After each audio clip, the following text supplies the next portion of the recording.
아멘.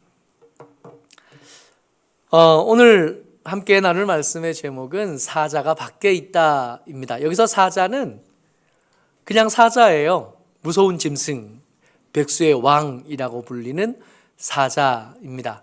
잠언에서 여러 사람들을 주목하여 경고의 말씀을 주시는데 그 중에 가장 유력하게 주의 말씀을 대적하는 자, 주의 말씀이 주목하여 경고하는 자 중에 하나가 게으른 자입니다. 이 게으른 자가 이렇게 말을 한다는 거예요. 22장 13절 말씀 같이 한 번 더 읽습니다. 시작. 게으른 자는 말하기를 사자가 밖에 있은즉 내가 나가면 거리에서 찢기겠다 하느니라. 게으른 자가 이렇게 말한다는 겁니다. 긍정적인 의미는 아니지만 우리도 이 말에 굉장히 동의하게 돼요. 피곤한 날을 지내고 밤을 보낸 다음에 아침에 차가운 날씨에 일어나려면 마음에 그런 생각이 들지요. 이불 밖은 위험해. 요즘 같은 날 새벽에 일어나는 일, 새벽에 기도하러 오는 일, 따뜻한 데 있다가 추운 데로 나가는 일은 참 부담스럽고 귀찮은 일이기도 하거든요. 그래서 이불 밖은 위험하다 할 때 그럴만하다 하는 생각, 동의가 될 때가 참 많아요. 게으른 자들이 말한다는 겁니다. 지금 밖에 사자가 있어요. 그러니까 나가는 것은 위험해. 나가서 길가에 갔다가 사자를 만나게 되면 해를 입게 된다는 겁니다. 이 게으른 자는 이라고 시작한 이 말씀을 들으면서 아니 저 게을러서 그래 이렇게만 말할 수 없는 게 같은 22장 3절 말씀에 이 말씀 때문에 그래요. 게으른 자들이 그냥 하는 말이 아니었던 겁니다. 그저 그냥 밖에 사자가 있어 한 말이 그저 그냥 한 말이 아니라 그들 나름대로의 이유가 있었고 그들 나름대로의 근거가 있었던 겁니다. 3절 말씀 같이 한번 읽어보지요. 시작. 슬기로운 자는 재앙을 보면 숨어 피하여도 어리석은 자는 나가다가 해를 받느니라. 아멘. 우리의 게으름이 사실은 게으름이 아니라 슬기로움일 수도 있다는 거예요. 사자와 재앙은 같은 의미일 거거든요. 만나면 피해를 입을 수밖에 없는 거. 어릴 때 봤던 TV 드라마의 타자는 사자하고도 싸우지만 우리는 다 사자하고 싸울 수 없거든요. 우리는 사자하고 싸워 이길 수 없습니다. 언제 한번 다큐멘터리를 보는데 사자가 코끼리 위에 있는 사람을 덮치는 장면이 이게 찍힌 거예요. 뛰어오르는데 코끼리가 어마어마하게 키가 크잖아요. 한 4, 5m 될 쯤 될 것 같아 보이는 그 위까지 사자가 한 번에 뛰어오르는 겁니다. 어떻게 피하겠어요? 좀 빨리 뛰면 피하겠다, 힘이 세면 피하겠다, 무술에 능하면 피하겠다. 다 영화나 드라마에나 나올 법한 이야기입니다. 사자는 이길 수 있는 대상이 아니에요. 근육의 힘으로, 육체의 힘으로, 마음의 용기가 있으면 그러면 이길 수 있는 대상이 아닌 거죠. 게으른 자가 말한 겁니다. 집 밖에 사자가 있어. 슬기로운 자가 말한 거예요. 재앙이 지금 밖에 있어요. 지금 밖에 나가다니는 건 어리석은 거예요. 그러니까 저들이 하는 말, 밖에 사자가 있으니까 나가는 건 안 돼. 지금은 안에 있어야 돼. 안에 있어야 되고 소나기가 올 때 피해가는 거잖아요. 소나기는 금방 그칠 거니까. 금방 그칠 거니까 밖에 그냥 쫓아다닐 게 아니라 빨리 뛰어갈 일이 아니라 처마 밑에 잠시 피했다가 집 안에 잠시 더 머물렀다가 소나기가 그치고 나면 사자가 지나가고 나면 재앙이 끝나고 나면 그러면 나가야지. 그게 슬기로운 게 되는 거고 함부로 나갔다가 피해를 입는 것은 부지런함이 아니라 어리석은 거야 라고 말한다는 겁니다. 그럴 법도 하겠네 하다가도 잠시 좀 생각해 볼 일이 있어요. 여러분 지금 게으른 자가 집 밖에 문 밖에 길거리에 사자가 있다 그러는데 여러분 우리가 잘 아는 그림이 하나 있거든요. 집 밖에는 사자만 있는가 말입니다. 세상의 빛이라고 하는 그림입니다. 윌리엄 홀만 헌트라는 사람이 그렸대요.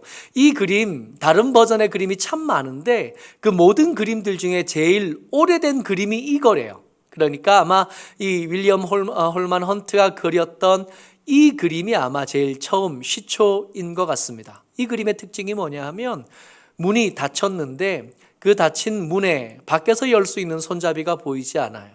의도적으로 그렇게 그린 겁니다. 세상에 비치고 어두움을 밝힐 수 있는 빛이지만 안에 있는 사람이 문을 열어주지 않으면 예수님은 끝내 밖에서 기다릴 수밖에 없음을 표현한 거예요. 계시록의 말씀을 그림으로 그린 건데 말씀을 자세히 보면 이미 어두웠고 예수님이 문 밖에 섰는데 문에 풀이 잔뜩 자라 있습니다. 아마도 저 문은 열린 지 꽤 오랫동안 열리지 않았고 예수님은 그 밖에서 오랫동안 기다리신 것 같아요. 문 밖에 사자만 있는 게 아니라 문 밖에 문 열고 나오기를, 문 열어서 함께 먹고 함께 거하겠다 말씀하시는 예수님을 영접하기를 원하시는 하나님도 그 밖에 계셨다는 겁니다. 계시록 말씀까지 굳이 갈 것도 없이 잠언 22장 12절에는 똑같은 상황에서 이렇게 말씀하셔요. 같이 읽습니다. 시작. 여호와의 눈은 지식 있는 사람을 지키시나 사악한 사람의 말은 패하게 하시느니라. 문 밖에 사자만 있었던 게 아닙니다. 문 밖에 지혜로운 사람, 지식 있는 사람을 지키시기 위해서 여호와께서 거기서 기다리고 계셨던 거예요. 그러니까 지금 문 안에서 지금 나가는 건 어리석은 일이야. 지금 나가는 건 위험한 일이야. 지금 나가는 건 하나님의 뜻하신 바도 아니고 하나님의 계획하신 바도 아니야. 그러고 변명하고 있는 이 사람에 대하여 이 사람이 놓치고 있는 거. 이 사람이 지금 사자가 두려운 거거든요. 재앙이 두려운 거거든요. 근데 사자만 두렵나? 재앙만 두렵나? 그렇지 않아요. 문 닫고 문 닫아두고 재앙이 지나갈 때까지 그 비축에 든 물, 비축에 든 양식으로 내가 살겠다 하는 사람, 하나님 없이 그냥 문 안에 있겠다 하는 사람에게 닥칠 수 있는 사실은 사자보다 더 두려운, 문 밖에 있는 재앙보다 더 두려운 일들도 있다는 겁니다. 옛 지계석 이야기가 잠언 22장에 등장을 해요. 28절 말씀 읽어드립니다. 시작. 내 선조가 세운 옛 지계석을 옮기지 말지니라. 잠언 22장에 게으른 자의 변명, 그리고 그게 혹은 슬기로움이 될 수도 있다 하신 말씀의 연장선에서 갑자기 생뚱맞게 툭 떨어지듯이 뭐라고 말씀하시냐 하면 내 선조가 세운 옛 지계석을 옮기지 말라 말씀하셨다는 겁니다. 옛 지계석이라고 쓰고 이것을 다른 뜻을 찾아 이렇게 번역해 보면 영원한 경계표라고도 읽을 수 있어요. 옛날 거라고 읽을 수도 있지만 옛날 것이지만 한결같은 영원한 것이라고 읽을 수도 있는 단어가 이 옛날이라는 단어라는 겁니다. 이 말씀 읽으면서 떠오르잖아요. 그 나봇의 포도원을 빼앗으려고 했던 아합의 이야기가 떠오르는 겁니다. 아합이 사마리아에 있는 왕궁에 사는데 왕궁 가까이에 있는 나봇이라고 하는 사람의 포도원이 자꾸 눈에 밝혀요. 그래서 이 포도원을 가지고 싶은 거예요. 근데 우리가 언뜻 생각할 때 아합은 나쁜 왕이잖아요. 이 나쁘고 자기 마음대로 사는 이 왕 같으면 그냥 나봇을 쫓아내고 그 땅을 여긴 내 땅이라고 할 법도 한데 아합이 또 그렇게는 하지 않았나 봐요. 나봇을 불러다가 제안합니다. 열왕기상 21장 2절 말씀이요. 같이 읽습니다. 시작. 아합이 나봇에게 말하여 이르되 내 포도원이 내 왕궁 곁에 가까이 있으니 내게 주어 채소밭을 삼게 하라. 내가 그 대신에 그보다 더 아름다운 포도원을 내게 줄 것이요 만일 내가 좋게 여기면 그 값을 돈으로 내게 주리라. 아멘. 그냥 달라 그런 게 아니에요. 그냥 뺏겠다 그런 게 아니에요. 아합은 굉장히 강한 권력을 가진 사람이고 함부로 나라를 다스리는 것 같은 그런 사람인데 그런 사람인 아합이 그냥 생각나기로 그냥 뺏겠다 해도 될 법한 일을 그렇게 하지 않았습니다. 이 땅 내가 더 좋은 포도원 얼마든지 너하고 바꿔줄 테니까 바꾸자. 혹시 바꾸는 것으로 마음에 들지 않으면 시세보다 내가 더 쳐줄 테니까 나한테 팔아라. 그런 거죠. 아합 생각에 나봇이 거절할 이유가 없어요. 나봇이 싫습니다 할 이유가 없어요. 돈 더 주겠다니까요. 돈을 더 주겠다고 한 거고 원한다면 더 아름다운 포도원을 바꿔주겠다고 한 거예요. 얼마든지 좋다 바꾸자. 그리고 내가 가서 좋은 포도원 봐서 올게 그럴 줄 알았던 나봇이 안 된다는 겁니다. 싫다는 거예요. 아합에게 이 땅은 그저 돈 주고 사고 팔 수 있는 것이었던 거예요. 근데 나봇에게는 그렇지 않았습니다. 나봇에게 이 땅은 하나님께서 내게 은혜로 주신 것, 하나님께서 우리 조상에게 주신 것이고 그 조상이 내게 물려주신 것인데 그저 단순히 내가 먹고 살 수 있는 양식을 얻을 수 있는 수단 정도가 아니라 내가 하나님의 사람이라는 증표, 하나님께서 내게 은혜를 베푸셨다는 증거, 내가 세상에 흩어져 있는 많은 사람들 중에 하나가 아니라 하나님께서 내 이름을 기억하고 계시다는 증거가 이 땅을 통해서 나봇은 매일 확인하는 거예요. 그래서 이 나봇에게 이 땅은 더 좋은 땅이 필요한 게 아니라 하나님이 내 조상과 내게 그리고 내 후손에게 물려주실 이 땅이 의미가 있는 거지 더 큰 돈이 주어진다고 해서 바꿀 수 있는 게 아니라고 생각을 하는 겁니다. 이쯤 됐으면 아합이 쫓아내고 혹은 몰래 죽이고 그럴 법도 한데 아합이 또 그렇게 하지 않아요. 나봇이 거절하니까 마음이 상해가지고 침상에서 도로 놓아서 밥도 안 먹고 끙끙 앓는 거예요. 옆에서 이세벨이 아합의 아내 이세벨이 보고 있다가 한심해 죽겠거든요. 아니, 왕이 그 별것도 아닌 땅 하나 얻는데 뭐 이렇게 복잡해. 걱정하지 마십시오. 내가 빼앗아서 주겠습니다. 그러고는 거짓 증인들을 세워가지고 아합을 돌로 쳐 죽입니다. 그리고 나서 아합에게 나봇이 죽었으니까 이제 그 포도원을 차지하십시오. 내려가서 그것으로 채소밭을 만들든 정원을 만들든 왕 마음대로 하시면 됩니다. 그러고는 그 포도원에 내려가는 거예요. 나봇이 저 미련한 놈 달라고 할 때, 돈 준다고 할 때, 다른 땅 준다고 할 때 좋게 줬으면 얼마나 좋아. 아유, 그러고는 땅 차지하러 가는 거예요. 근데 땅 차지하러 갔는데 거기서 엘리야 선지자를 만나요. 엘리야 선지자가 이 아합에게 한 말입니다. 하나님께서 엘리야에게 넣어주셨던 아합에게 전하는 하나님이 하시는 말씀이에요. 같이 한번 읽을까요?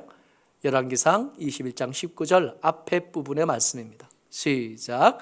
여호와의 말씀이 내가 죽이고 또 빼앗았느냐 하셨다. 나봇이 죽은 자리에서 네가 죽을 거다. 나봇이 죽었던 곳에 그 흘렸던 피를 개들이 핥았는데 똑같은 자리에 네가 죽고 네 아내 이세벨도 죽어서 개들이 너희들의 피를 핥아 먹게 될 거다. 여러분, 이 아합이요, 엘리야를 통해서 이 경고의 말씀을 처음 들었을까요? 그렇지 않아요. 성경에 기록된 것만 해도 몇 번이나 더 있습니다. 아합은 여리고를 다시 지은 사람이에요. 하나님의 경고를 거절하기로 결정했고 하나님의 경고에 대해서 아무것도 아니라고 생각하기로 결정한 사람입니다. 나는 이제 더 이상 하나님의 사람이 아니고 나는 바알과 아세라의 사람이야. 그러고 이세벨과 결혼하고 그러고 이 자기 처가에서 데리고 온 바알과 아세라 선지자들로 나라를 꽉 채운 사람이 이 아합입니다. 하나님의 경고가 그렇게 크게 들리지 않는 사람이에요. 예수님의 말씀 속에 등장했던 그 불의한 재판장처럼 하나님을 별것 아니라고 생각하고 하나님의 말씀을 무겁게 듣지 않는 사람입니다. 그래서 아합은 더 이 나봇을 이해할 수 없었는지 몰라요. 여호와의 말씀 그거 뭐 그리 대단하다고. 그냥 흘려들으면 되잖아. 나는 여호와의 사람이 아니라고 말하면 되잖아. 하나님 착각하지 마십시오. 저는 이제 더 이상 당신의 사람이 아닙니다. 나는 바알의 사람입니다. 이러면 될 거 아니야. 교회에서 쫓겨나면 절에 가면 되고, 절에서 쫓겨나가면 뭐 다른 데 또 가면 되지. 뭐 하나님이, 아니 신이 거기 하나밖에 없나. 세상에 허다한 게 신인데. 아합은 그렇게 결정한 사람이었거든. 그래서 이 땅은 그냥 땅이 아니라 내가 밥 벌어먹고 사는데 직장 정도가 아니라 하나님께서 내 하나님이 되신다는 증거입니다 라고 말하는 나봇이 이해가 안 되는 거예요. 그게 뭐가 대단하다고, 그 생명과 바꿀 만큼 중요하다고, 이 이해가 안 되는 거예요. 고리타분한 거예요. 그래서 이 아합에게 옛 지계석은 고리타분한 지계석이에요. 옛날 생각. 요즘하고는 안 맞아요. 시대하고 안 맞아요. 시대착오적인 생각이에요. 근데 이 땅을 차지하러 가서 엘리의 말을 듣는데, 내가 죽이고 또 빼앗았느냐 하는 말을 듣는데, 전에 한 번도 그런 적이 없는데 이 말이 무섭기 시작합니다. 이 말이 한두 번 들었을 경고가 아니었던 이 말이 갑자기 두렵기 시작해요. 무서워진 아합이 갑자기 회개를 시작합니다. 열왕기상 21장 27절이에요.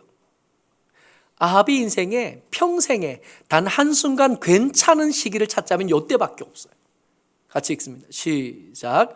아합이 이 모든 말씀을 들을 때에 그의 옷을 찢고 굵은 배로 몸을 동이고 금식하고 굵은 배에 누우며 또 풀이 죽어 다니더라. 하나님이 이미 이렇게 하는 걸 보고, 이 풀 죽어 다니는 걸 보고 아합이 회개한 것으로 받으셔요. 그래서 이것을 기쁘게 여기시고 엘리야를 찾아가십니다. 엘리야를 찾아가셔서, 야, 아합이 회개했어. 아합이 굵은 배로 몸을 동인 다음에 금식하고 지금 후회하고 있어. 그래서 내가 아합에게 내리려고 했던 그 재앙을 아합의 때 안 내리고 그 자식대로 미루기로 했어. 근데 그 얘기를 누구한테 하시냐 하면 엘리야에게만 하셔요. 무슨 뜻이냐 하면 아합은 저 때 이후로 계속 풀치고 다닐 수밖에 없었다고요. 그러니까 나봇의 얘기를 들을 때 이 고리타분 얘기로 들었던 이 땅은 그냥 땅이 아닙니다. 하나님의 은혜이고 하나님이 내 하나님이란 증거입니다 라고 말할 때는 몰랐는데, 강한 사람인 줄 알았는데, 내가 원하면 뭐든지 이룰 수 있는 사람인 줄 알았는데, 그 경고의 말씀을 듣고 나니까 그렇지 않다는 걸 알게 된 거예요. 별것 아닌 사람이었어요. 하나님께서 그 마음만 조금만 바꾸시면 밥도 제대로 먹지 못하는 사람, 두려워서 아무것도 할 수 없는 사람, 정말로 별것 아닌 사람일 뿐이었다는 걸 그제서야 안 겁니다.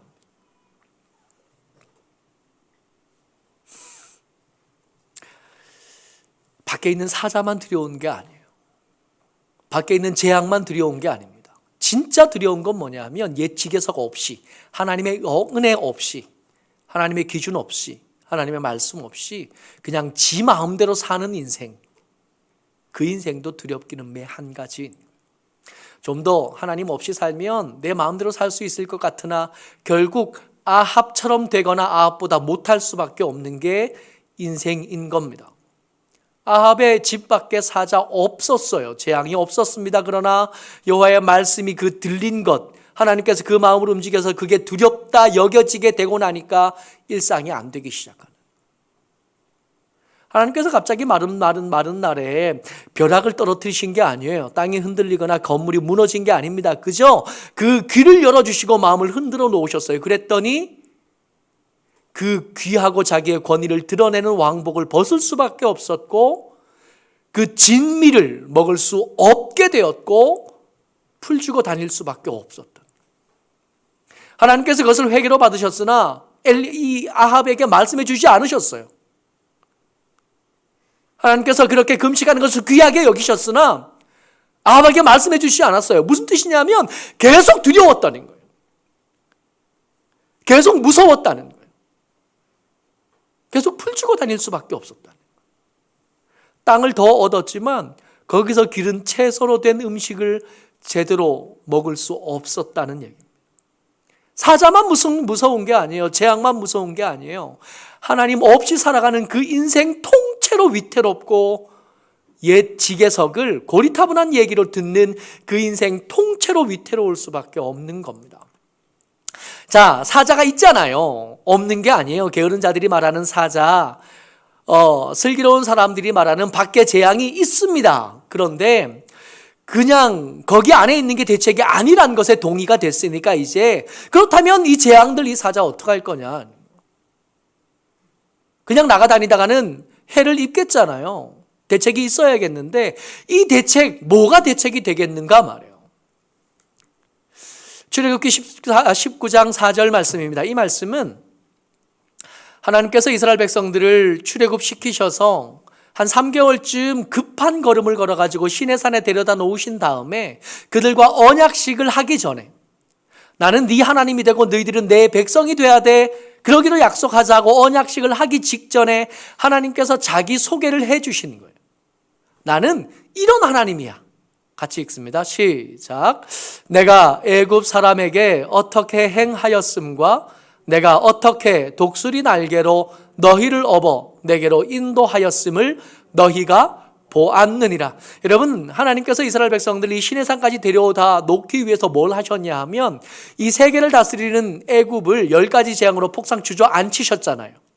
그런 다음에 6월절을 지나서 이렇게 광야로 나오셨고 뒤따르는 애굽의 군대를 홍해에 몰살시키시고 물 없는 광야를 지나서 쓴물 있는 곳에서 단물로 만들어주시고 그리고 나서 약한 자들을 괴롭히는 아말렉을 통과해서 여기까지 도착하게 하셨거든요.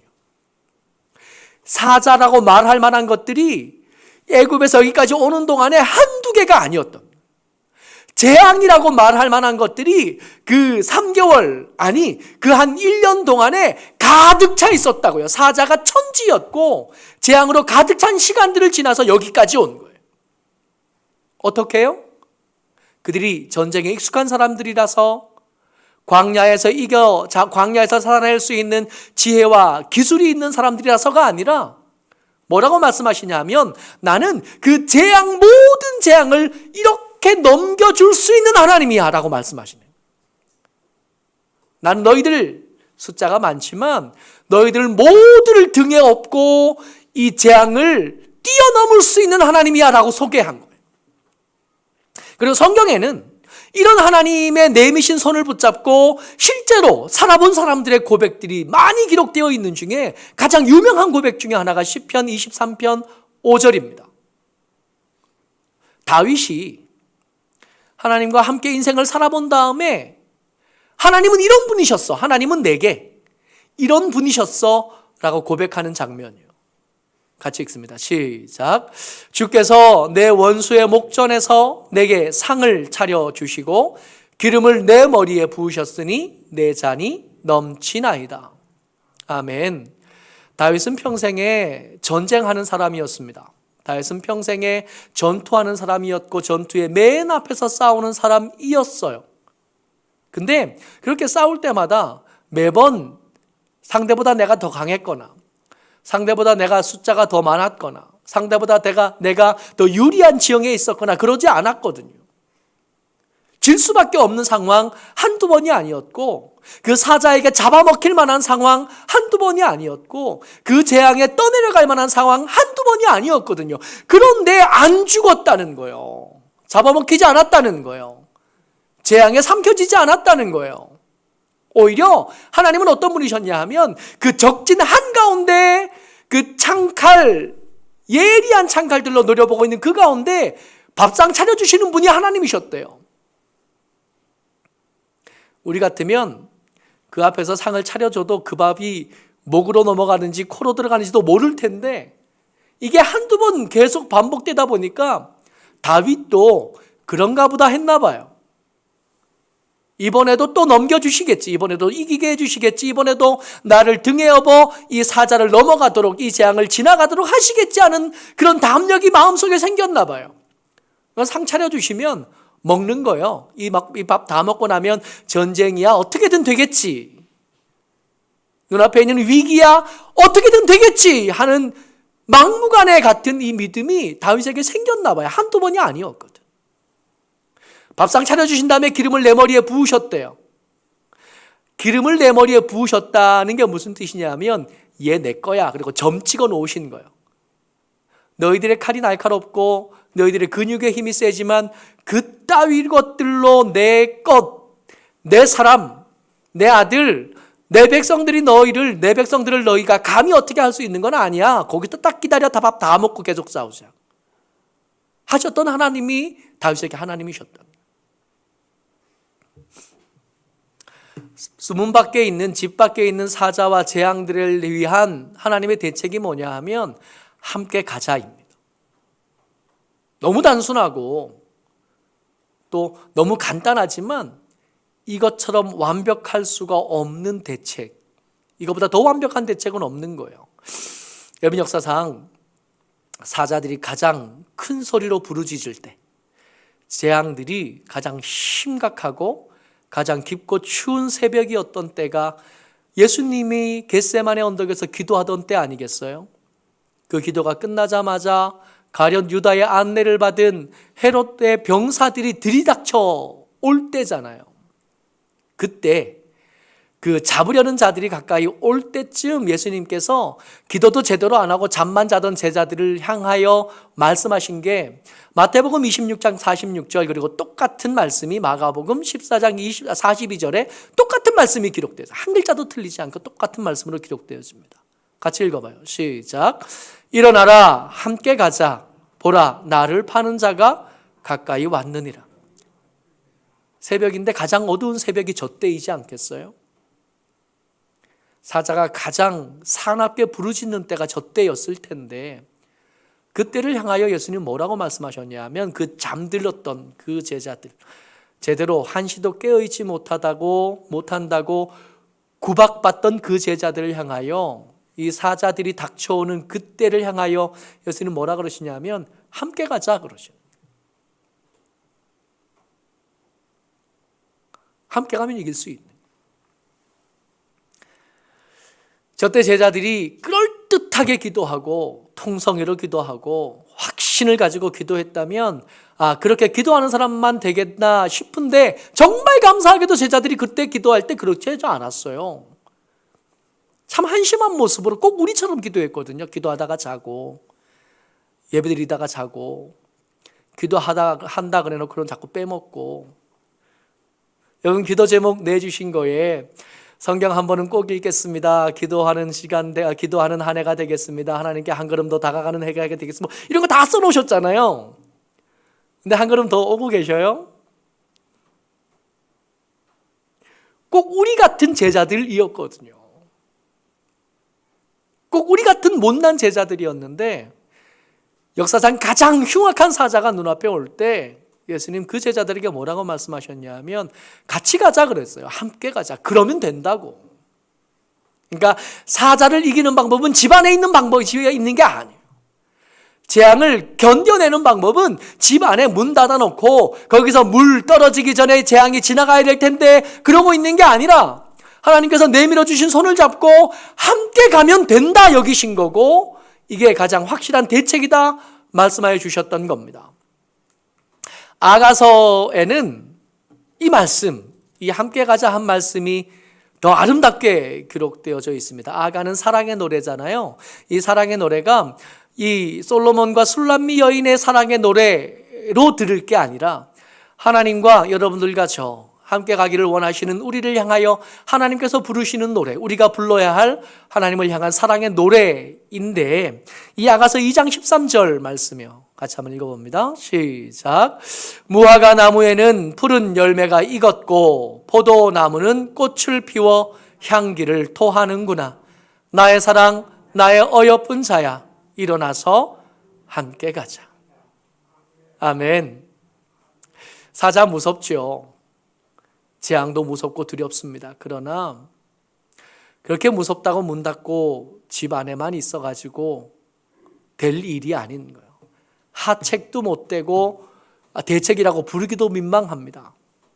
밖에 사자가 있을 때, 재앙이 있을 때 우리가 선택할 수 있는 최고의 상책은 사자만 볼 게 아니라 문 밖에서 우리를 기다리시는 예수님 바라봐 드리는, 사자의 얼마나 사자가 무서운지, 사자가 얼마나 강한지만 볼 게 아니라 이 사자를 이기실 수 있고 사자의 입을 찢으실 수 있는 여호와를 봐드리는, 그가 내미신 손을 잡아드리는, 그와 함께 집 밖으로 나가는, 예수님이 말씀하시는 신앙의 여러 가지 의무들이 있습니다. 교회 다니면서 우리가 져야 될 의무들이 있는데 그 의무들도 다 똑같을 것 같아요. 하나님께서 우리에게 내밀어 주신 손길이요, 함께 가기 위해서 우리가 해야 될 최소한의 의무가 신앙 안에서 우리에게 주어진 의무일 겁니다. 이걸 감당하면서 우리는 예수님이 내미신 손을 잡는 거예요.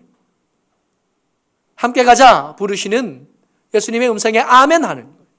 함께 가자 그러시면서 나의 사랑, 나의 어여쁜 자인데 하나도 안 사랑스럽고 하나도 어여쁘지 않지만 내 손 내밀어 주셨을 때 주신 의무를 받아들이고 아멘하고 기꺼이 감당하면서 그 손을 잡으면 하나님께서 우리를 이끌어 사자를 넘어, 재앙을 넘어 하나님이 기뻐하시는 곳, 우리가 쉴 수 있는 곳, 그 푸른 초장으로 우리를 인도해 내실 줄을 믿습니다. 모쪼록 사자만 보지 말고 여호와를 경외함으로 내밀어 주신 예수님의 손 잡고 저 푸른 초장을 향해 가는 저와 여러분 되시기를 주의 이름으로 축복합니다. 아멘.